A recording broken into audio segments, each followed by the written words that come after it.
আসসালামু আলাইকুম everyone, welcome back. আজকে আপনাদের সাথে শেয়ার করব দারুণ একটি রেসিপি।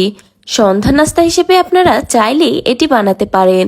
রেসিপিটির নাম হচ্ছে খেতাপুরি। আলু পুরি, ডাল পুরি, কিমা পুরি তো অনেক খেয়েছেন, এবার না হয় একটু খেতাপুরি খেয়ে দেখেন। খাবারের নাম নাকি খেতাপুরি। হ্যাঁ, ঠিকই শুনছেন। আমি যখন প্রথম শুনেছিলাম তখন আমিও অবাক হয়েছিলাম। যখন এটা খেয়েছি তখন বুঝেছি এটা আসলেই কতটা মজার। আপনারাও চাইলে একবার ট্রাই করে দেখতে পারেন। এই জন্য আমি প্রথমে কিছু আলু সিদ্ধ করে নিলাম এবং পেঁয়াজগুলোকে বেরেস্তা করে নিলাম। সাথে শুকনো মরিচ টেলে নিলাম এবং ধনেপাতাগুলোকে কুচি কুচি করে কেটে নিলাম। সবগুলো একসাথে মেখে এর মধ্যে পরিমাণ মতো লবণ এবং বিট লবণ দিয়ে ভালোভাবে পুরটা রেডি করে নিলাম।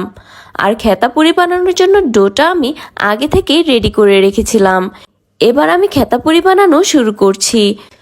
থেকে লেচি নিয়ে পুরটাকে ভিতরে ঢুকিয়ে ভালোভাবে হাত দিয়ে চেপে চেপে বানিয়ে নিলাম খেতাপুরি। তারপর একটি প্যানে তেল গরম করে এর মধ্যে খেতাপুরিগুলোকে আস্তে আস্তে দিয়ে দিলাম।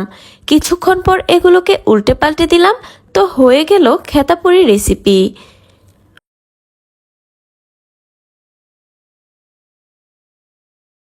যারা যারা এই খেতাপুরি খেয়েছেন তারা তো জানেনই এটা খেতে কতটা মজার।